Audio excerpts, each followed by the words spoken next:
Tưởng nó theo lần cuối rồi mà.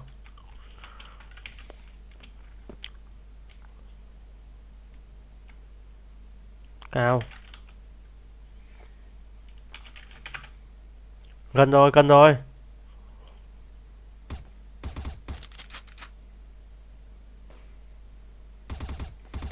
Rồi. Giờ mới giết được có 3 mạng này, đang âm mạng này.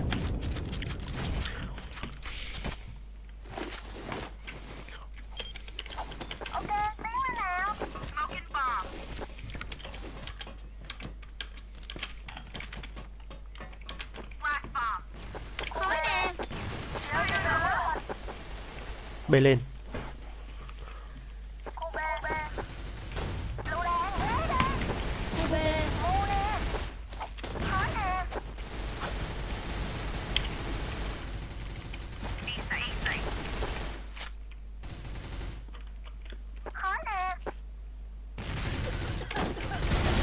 Quá bình thường.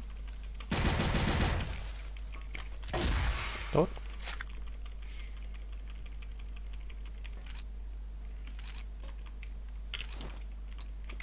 Lựu đạn, né đi.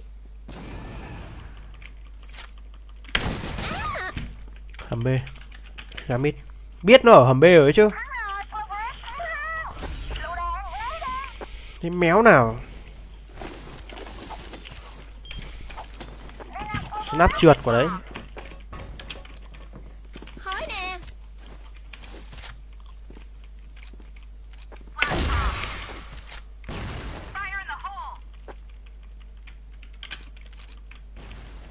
A này. Quá bình thường.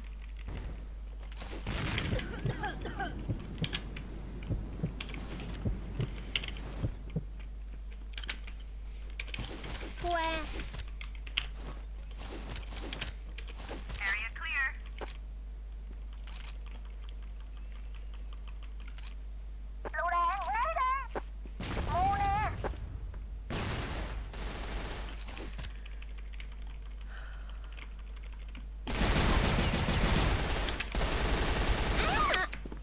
Biết thấy nhảy mẽ xuống.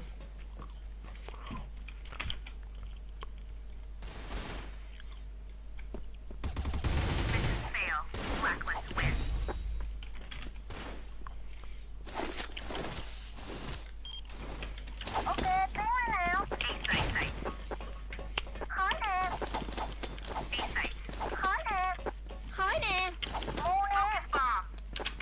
Mu nè.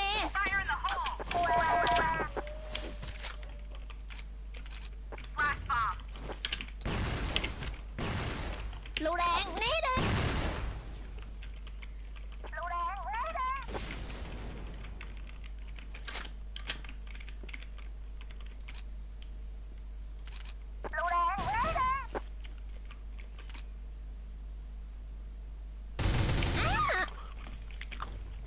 Mẹ núp như chó vậy.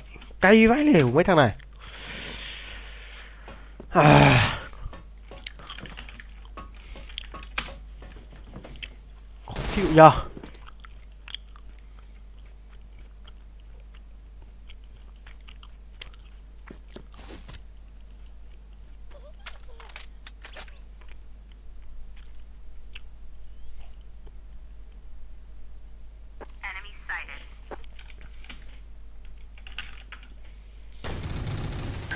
Sao lại núp thế? À.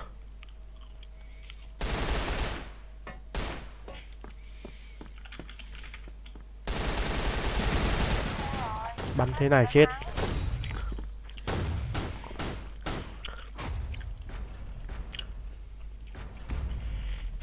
Lái một. Lái một trận.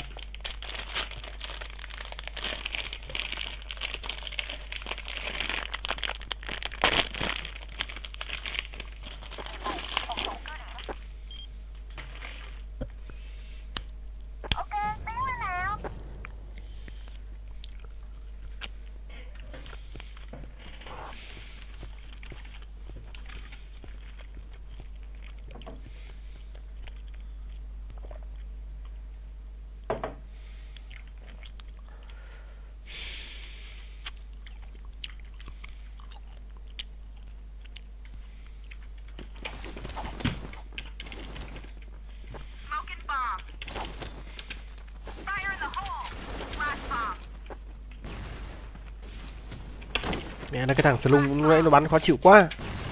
Lựu đạn né đi. Mu nè.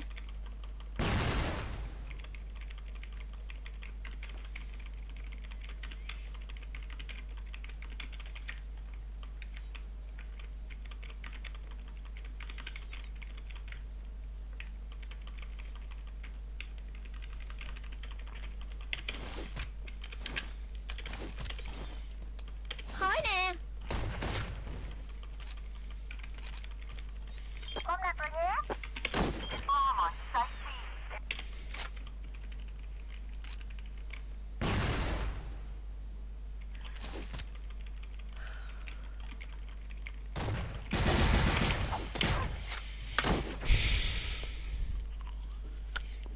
Điểm chuẩn Glory là bao nhiêu đấy bạn?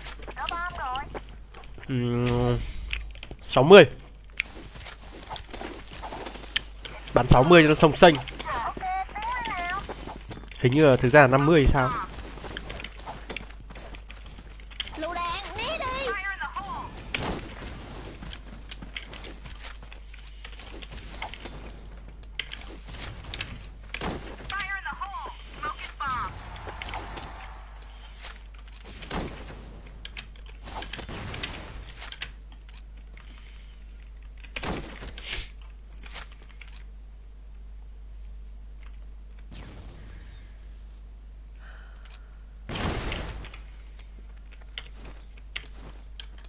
Mu nè.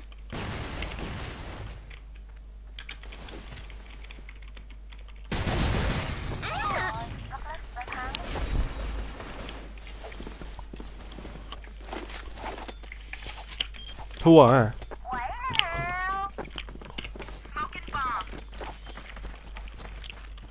Lựu đạn né đi. Thằng ấy mồm rồi. Mu nè.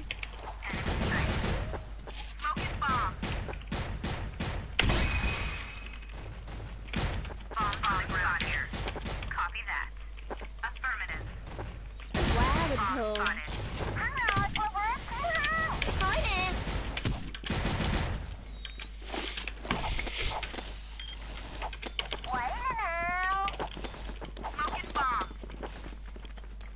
Khói nè. Mới ra. Mu nè. Lựu đạn né đi. Quá bình thường.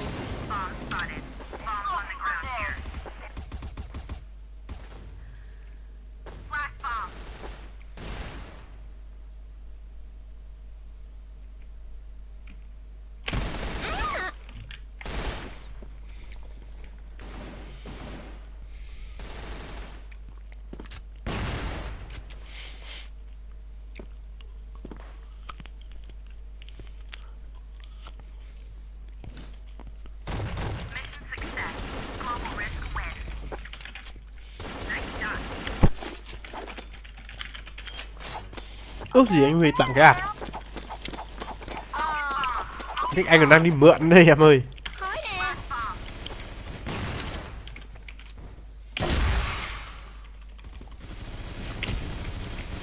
Lựu đạn né đi.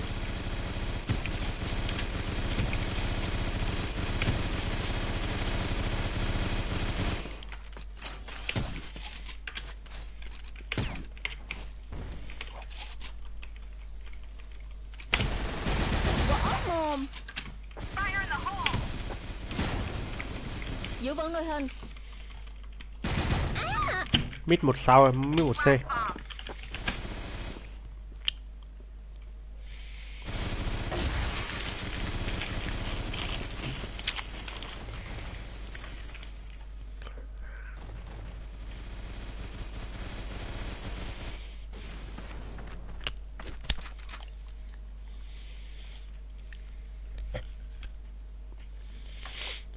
Hôm nay người nó hơi mệt, bắn hơi yếu.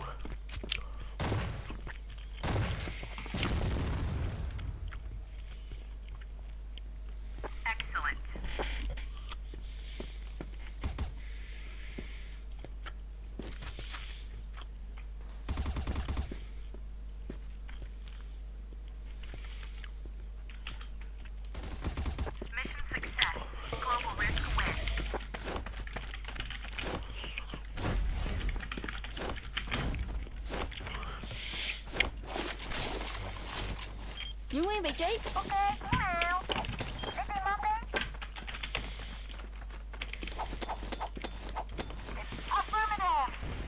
Khói nè. Mù nè. Lựu đạn nè, né đi. Quá bình thường.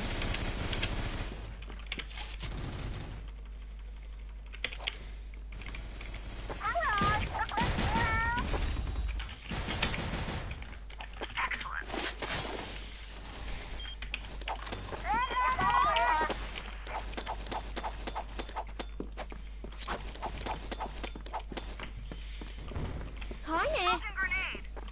Mù nè.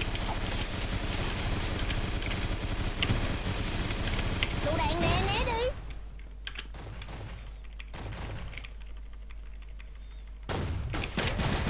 Vỡ mồm. Quá bình thường.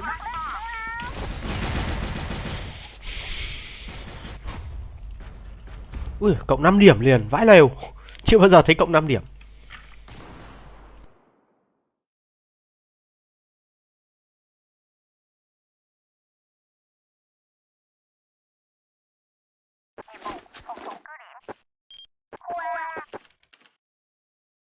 Ok, tiến lên nào.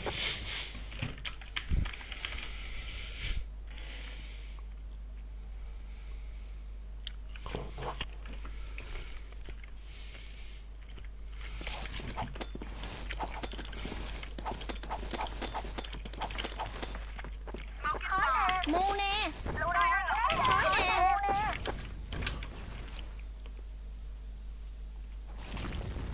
Lựu đạn, né đi. Lựu đạn, né đi.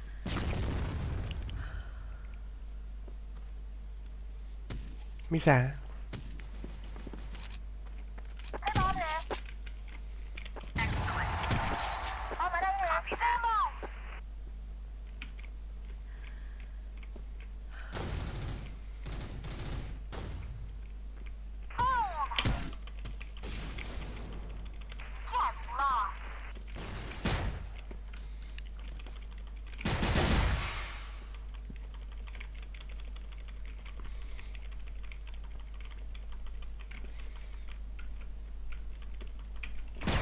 Quá bình thường.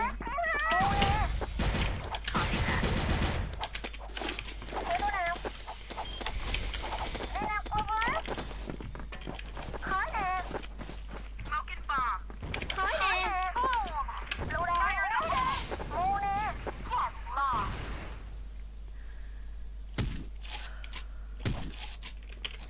Tốt. Lựu đạn, né đi. Cái bom nè. Bom ở đây nè. Nước này. Thắng rồi, progress thắng nào. Đi cùng nhau nào.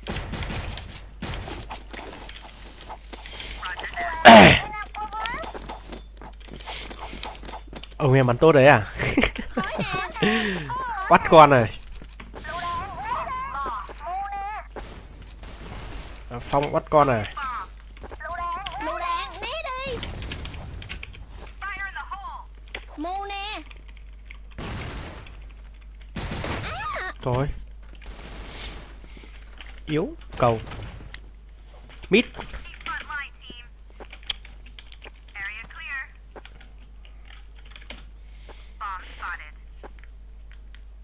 Cuối B sao kìa?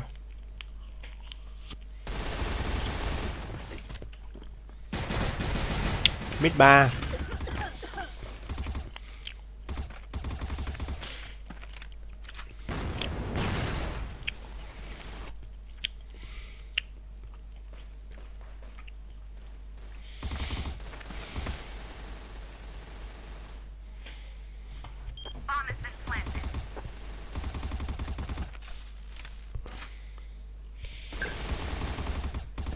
Thầy 50.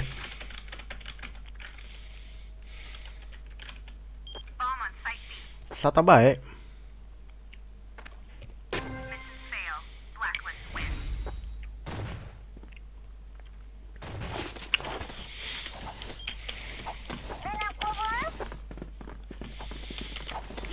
Nào dành xuống gặp anh solo rượu à? À. Thôi chịu rồi. Rượu chịu rồi. Mới hôm qua hôm kia uống say bét nhà.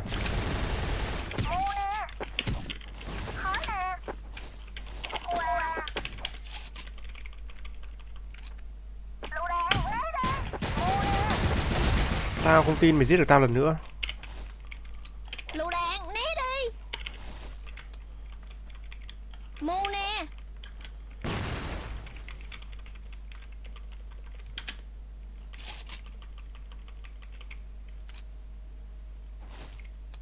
Khói nè.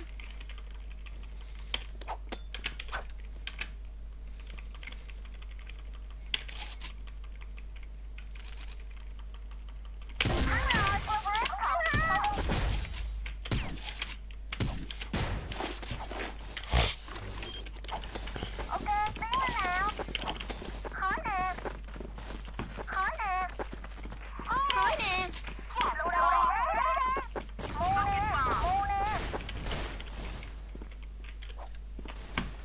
Qua. Không canh à? Mu nè. Lựu đạn, né đi.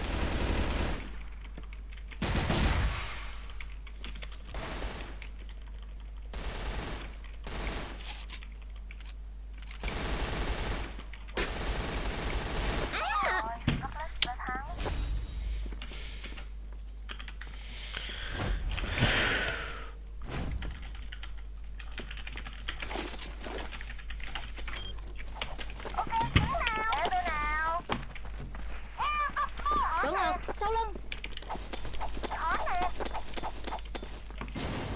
Khói nè. Mu nè. Ô thế mà không trúng kìa. Cuối B. Mẹ nó cầm tanh nó đứng cuối B bao giờ không. Mà mình cũng ngáo cơ. Chào anh Danny xuống anh còn không bắt uống à. Sợ cái gì.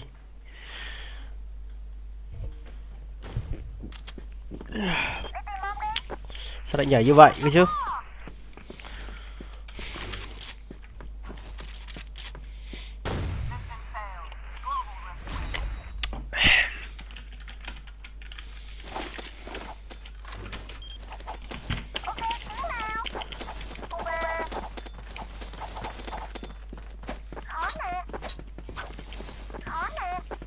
Lỗi thằng cầm bom. Nè.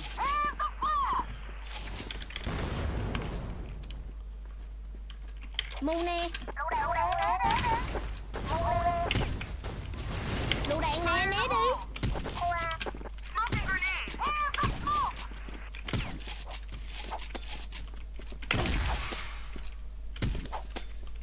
Vá làm gì, vào B đi.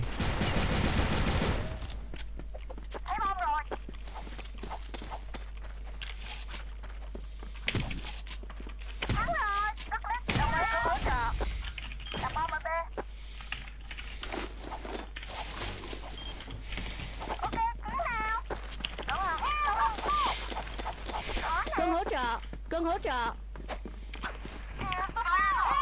Khói nè. Mu nè.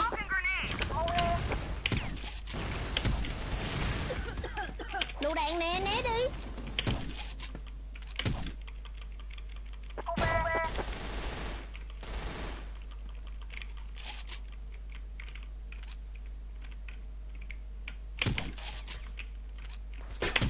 Để mẹ khó chịu nhờ.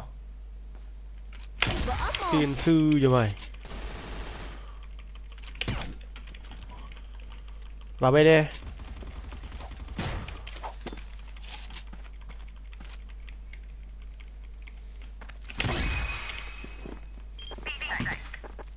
Đã nhận. Đặt bom ở B.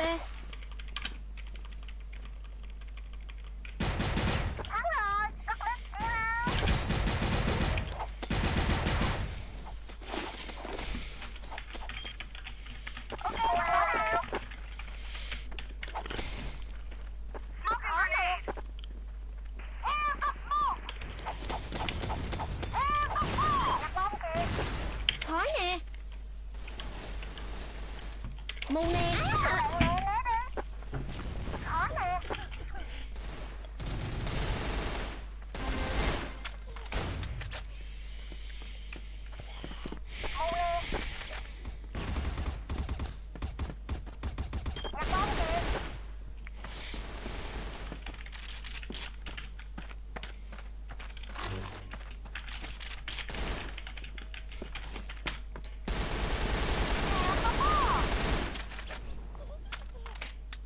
Thằng này trong B, trong B, trong B, trong B. Ui dồi ôi, win mẹ luôn. Đã rõ. 17 điểm hồi lãi, từ nãy giờ 17 điểm rồi đấy. Bắn chưa được tiếng đồng hồ. À đâu, được tiếng rồi. Tiếng rồi. Nhiệm vụ phá hủy toàn bộ cứ điểm. Tiến lên nào.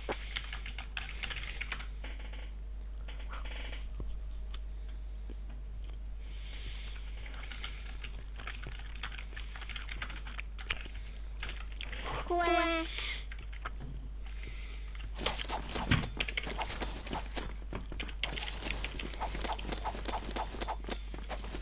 Nhặt bom kìa. Thói nè. Lựu đạn nè, né đi.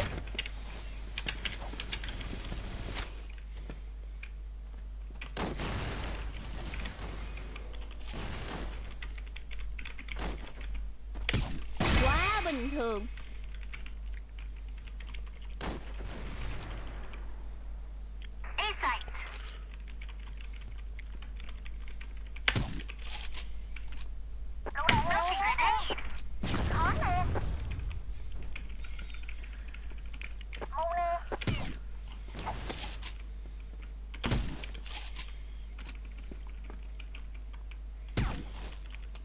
Mù nè.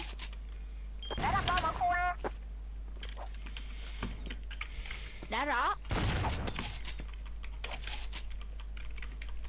Thắng rồi. Đi nào. A-site. Ok, tiến nào.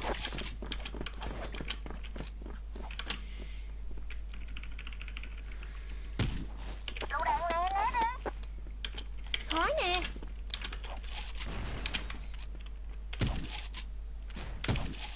Ơ, Enemy spotted. đùa nhau. Thế mà không chết nó. Lựu đạn nè, né đi.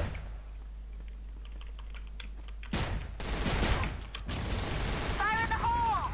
Ôi à.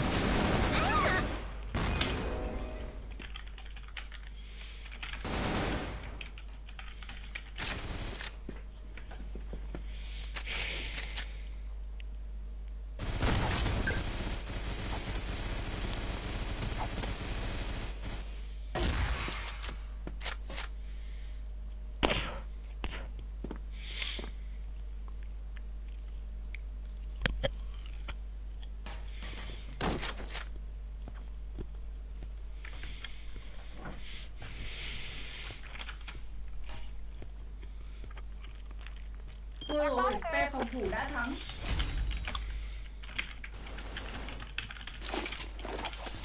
Qua. Ok, tiến nào.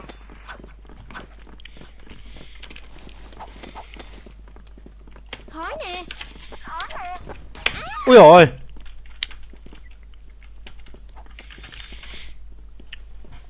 Hai cao A luôn, vãi cả cứt.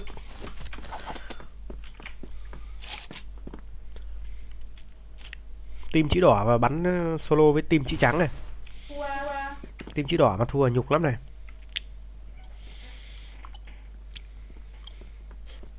Qua.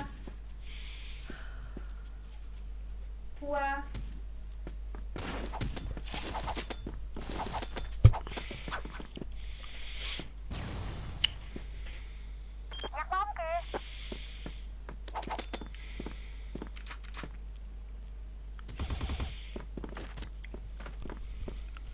Fire in the hole.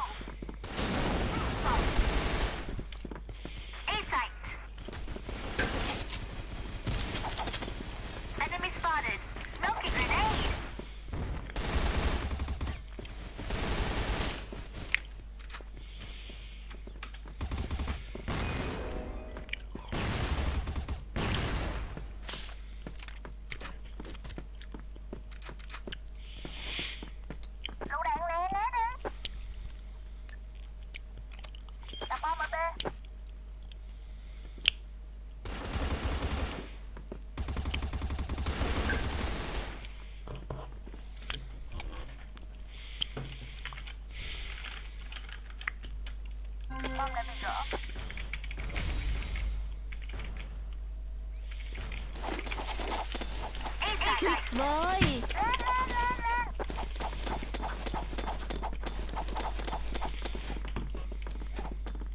Khói nè. Khói nè. Mù nè. Lựu đạn nè, né đi. Cao An úp. Lựu đạn nè, né đi. Mù nè. Lựu đạn khói này. Này. Ném flash hay vãi lều. Nó không mù thằng kia mà nó mù đồng đội cơ.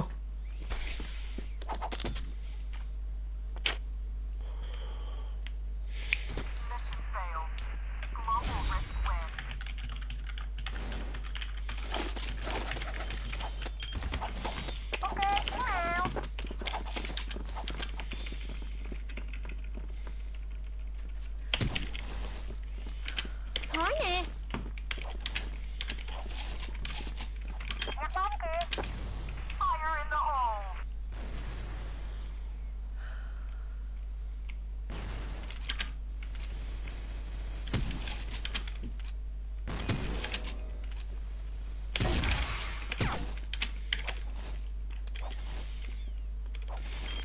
Đánh Nga được ấy.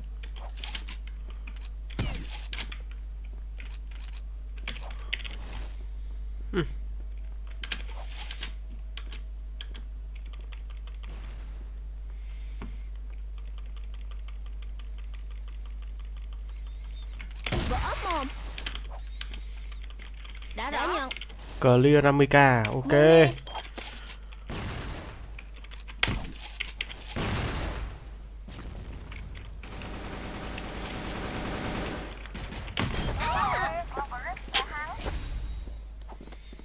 Vẻ là bắn một phát vào đầu luôn chứ.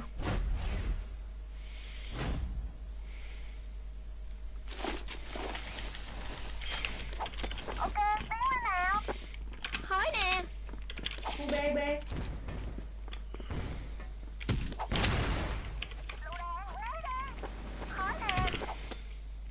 Lựu đạn, né đi.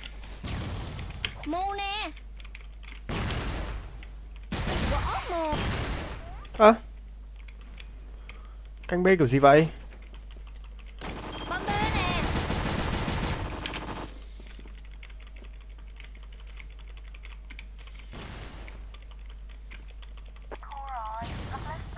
Đi mẹ đang bắn GG vãi lều thật. Ôi. Tim như cái quần què.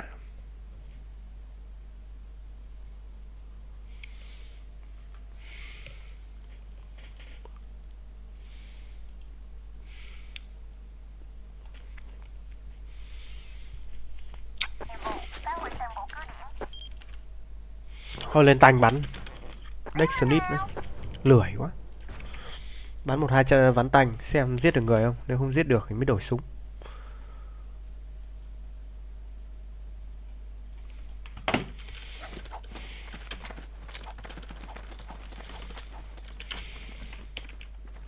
But I don't want to. I would kill the pottery instructor. Well, that's good. And You'd sleep with the yoga guy. I guess I would sleep if it was just a one-time thing. So you would fuck the yoga guy. Well, Who's because probably listening right now. These people live in Calabasas. It's some of them have never been to Hollywood Boulevard or Sunset. Right. They think this shit is real, and I know they don't see it as entertainment value. Right. And then you got neighbors that all of a sudden you're not invited to the card party or the pool So party. you were an outcast in the neighborhood. Have you been ostracized? Yeah. Some people are going, please don't talk about us when you go on there. Right. They don't want to hear it. This is everywhere you go. Your family says it. Your neighbors say it. Yeah, your Yeah. ex-wife says it. My ex-wife is hitting me for so much money now. But I thought you divorced. How could she We hit you are. for money? I don't Because they could understand. always come back and revisit and go for more child support. Right. And I am giving her so much right now that literally I couldn't even afford to get divorced again. Right. I mean, if I went home and caught Melissa in bed bed with like 3 guys at the same time. Basically, all I could do was say, "Everyone's set with drinks and snacks and everything." I mean, but you worked through all of this. The court, you paid, your divorce was finalized. yeah, but it's not over. No, it's not. Because your child support is never finalized. Wow. Aren't your kids in their 30s now? Oh, that's right. Jessica's 30. Right. And we'll see if she turns 31 after this thing down today. And at least she's supporting herself. Yeah. I'll my give her that. daughter's Aaliyah's 18. I have a son that's 9, one that's 5, one that's 3.5. Jesus Christ. You just do not let up on yourself, do you? No. I think maybe your theory is right. Yourself into this situation. Is your how you doing with your wife, though? The present wife, is she cheating? I don't think so. You don't know for sure. You don't Whoever think so? knows for sure. Do you keep tabs on her? Do you ever, like one of our guys, Sal, caught his wife getting text messages from a guy, 143, I love you, 143. I mean, the poor bastard is like beside himself. No, but I did. It's kind of weird when you're on the road for like 2 weeks and you come home and the first thing your wife says is, "Nothing physical happened." I don't know what that means exactly. Did it really deteriorate? She seems so in love with you. No, she is in love with me. We're getting along great. We are. We're getting along great. No fucking on New Year's Eve. I didn't say ever. I mean, we did it in June. I worry about you sometimes. You know? I know. I don't want you to get so depressed that you're I'm not funny. depressed. I mean, you got to stay funny. That's the key. I'd like to be. You're leading me into areas where I have to defend myself that I'm not dying like today, or that my kids are fucking around, and my wife. I mean, so where is the comedy? Boy, I never heard of a wife being able to ask for more child support. Yes. Oh, you've heard of them reopening these cases over and over again. Gee whiz. Nothing physical happened. I would believe it if it was my ex-wife, because if she was a ride at Disneyland, it would be a ride you wouldn't need a seatbelt for. Well, I've had some of the best naps in my life laying on top of my ex-wife. Are you saying that you think a woman is only good in bed if she moves around a lot? Well, I'd like to, I don't want to feel like I'm impersonating a necrophiliac. But do you think some of that could be your fault? In other words, maybe the man Of course she's it's with. my fault. Yeah, I mean, you get on top of her and she goes, "Oh, I don't even want to move. I mean, this is not fun." I don't for even me." have to get on top. All I have to do is say, "Hey, you want to do it?" And they're going, "Ugh." So it's. Are you bad in bed? Am I bad in bed? Yeah. Not when I'm by myself. I'm not. I think I'm pretty good. It's just I hate to see you go all the waste. I mean, you're such a vital I'm not guy. going to. I'm going to be 59 tomorrow. Wow. Do you want to get off the road? Do you want to stop doing these comedy appearances? Are you How's done with he it? gonna do No. that? First of all, I love doing it. Second of all, Gets you out of the house. Yeah, it gets me out of the house, and I want to be. If I keep going, I could actually literally be the last comic standing. Right. You don't care about the TV show. You want to be the last comic standing in the world. For real. Yeah. I want to be 75 and work in the Funny Bones. Right. So, and also, when you go on the road, it gives your wife a chance to socialize with people. I would imagine, yeah. Anyway, you've got to go see Robert Schimmel's comedy special, Life Since Then, on Showtime. That's a big accolade when you can have a show on Showtime. It's been the last hour special I did was in 2000, right before I got diagnosed. Wow. Isn't this a lot of pressure for you? Because now, when they put it on Showtime, you have to come up with a whole new act when you travel around the country. You can no longer do that act. Right. Am I correct? Yeah, you can. I think you could do it once because people want to see you live that's only saw you on Showtime. Right. But the second time around, it's not like a band where you could do the best of. Then they go, "We've heard this already." I'm on Conan tonight. Ah. I taped it. I'm curious to see how much it's going to actually air. What did you do on there? Well, they make you go through standards and practices, and you have to run the whole set. It's a whole different set of rules on No, it really is. television, And they're really great to me there, but, standards and practices is really, really sensitive. So I was going to do this thing about me going to Puerto Vallarta and going parasailing, and that I'm standing on the beach wearing a parachute like a mental patient, Right. and then this rope pulls me into the water and up in the air, and when I'm up there, I get diarrhea, and I'm shitting on the, while I'm in the air. And they said, "Oh, no. You can't say mental patient. No. You can't say mental patient." Wow. Yeah, you didn't because get up they're to afraid. No, the diarrhea thing's Right. okay. Yeah. The mental patient, forget it. Wow, no kid. I'm shocked by that. Yeah, so then I get on there, and, Conan says, "Have fun." And so I think he really means it. So I go out there. Right.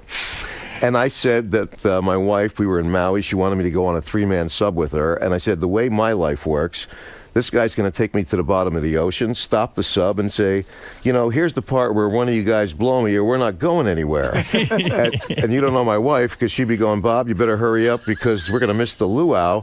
And I didn't run that by them. And I looked at the audience and I said, I don't know if any of you have ever had sex on a submarine, but my ears were popping like there was no tomorrow. Well, I got off and they said, what? You didn't run that by us. Right. Well, you didn't. And I said, so? And they said, well, you're hinting that you had sex with a guy. And I said, yeah, but he wasn't a mental patient. You are so right about this standards and practices thing. I read a thing in the paper. Will Ferrell was promoting a new movie, a play. A play on Broadway. And in the commercial, he says douchebag. Uses the word douchebag. Now, I know because I've been through the mill with the word douchebag. I used to say it on the radio in Washington. When I came to New York, they stopped me from saying douchebag. They took Will Ferrell's commercial. They pulled it off the air. No douchebag. You can't say that. And I was very shocked by that the first time it ever happened to me. I mean, what do you mean you can't say douchebag? What's a douchebag? They go, well, that's a bag where women put in douche in their vagina and this and that. I said, you're being a little too literal, I think. Yeah, no, they really do. Because actually the beginning of the bit was that I was claustrophobic and that I can't even go on the sub at Disneyland. And that doesn't even go underwater. And I said, now they changed it, and it's like it's the Nemo ride. It's the same fucking sub from when Disney was still alive. They just have a different color fish they shake in front of the window. So there's like a line, and it says 2 hours from here. So I said, when I was running the set, I told my kid, I'm not waiting in this line. If you want to go on this ride, you better start stuttering or limping or something. And then he was like, I did a Nemo. They said, no. You can't do that because somebody might call and say, hey, my kid's like that, and that's not funny. Right. I can't believe you're still at that phase of your life where you're going to Disneyland, Nemo, all this stuff. I have a 5-year-old and a 3.5-year-old. You're too old for this stuff. No, I'm not. Yeah, of course. I'm too old for this stuff. I'm younger than you. This is too much for me to even comprehend. When was the last time you were at Disneyland? Never. There you go. Hey, so you're going on Conan. You taped it already. Yeah. Now, are you allowed on Kimmel now that Sarah's mad at you? I think maybe you'll be banned. No. I got asked to be on there, and I don't think that there's a connection between that. And I don't think he connects me to Jess, just like she doesn't. All right, let's see. Not because really. I don't know, because Sarah has it in for you and your daughter. Not for me. Yes, well, not for you, but indirectly, she's got to take it out on you. I think you're in big trouble. Okay, well, what else is new? Bob Schimmel, as I was saying, a comedy special, Life Since Then, this month on Showtime. That's a big deal. What's that, an hour? It's an hour. Premiered last night, yeah. The DVD of Bob's special is available at Amazon.com. Yeah, thanks to all you pirates out there. They're releasing the DVD the same time the special comes out. And Bob's book, Cancer on $5 a Day, is still available on paperback. It just came out on paperback. Right. It was available in hardcover, and now it's in paperback. And let's take a couple of phone calls. Hi, Matt. You're on the air. Bob Schimmel is here, and you're in Pasadena, California, Matt. Yeah, I just wanted to apologize for something I said to Bob like 10 years ago. What'd you say? Well, I was in a comedy club. I don't remember this, Bob. It was in Rhode Island, and I'm in a wheelchair. I'm a comic. I kind of had the run of the place, and I was totally wired out of my tits. And I went in there, and I was trying to prove, I guess, that I was a comic. I had worked with Lenny Clark the night before, and he got out of doing this interview by saying he had a thing the next day with early in the morning for kids with cancer. And I go to Bob, I go, can you imagine that? Kids with cancer. Does it get any better than that? And it wasn't until the next day when I sobered up that I realized, holy shit, he was looking at me like, are you an asshole or an idiot? What kind of thing is that? I don't even understand this story. It's crazy. The most famous thing, if you only know one thing about Bob, is that he did this incredible bit about his kid dying of cancer. Yeah, I know that, but yeah, it was on this show. That's the only place I ever did it. Yeah, but we feel very honored, by the way. Yeah, that Bob would do that here. But anyway, I'm really sorry, Bob. I don't know. All right, thank you, Matt. That's okay. You know what? I didn't even remember that you did it. And I don't know what wired out of your tits means, really. Yeah, that sounded very strange to me. And quite frankly, from a guy. Yeah, I don't think you really let the audience affect you when you go around the country doing these shows, do you? No, well, I don't want people to be offended. I thought he was going to say that he was offended that I did a joke about a wheelchair and that he came over and he was in a wheelchair. But no. I almost fell asleep during his story, quite frankly. I couldn't even believe it. So anyway. I'll tell you who texted me, though. Taya Parker. Taya Parker? Penthouse Pet of the Year. I hosted the Exotic Dancer Awards when she won. So she started texting me going, I'm going to be on Howard Stern. She said, why don't you fly into New York and go on with me? And Melissa was like, no, you're not going to go on with a stripper. Every time you say we have problems, you're going to show up with her.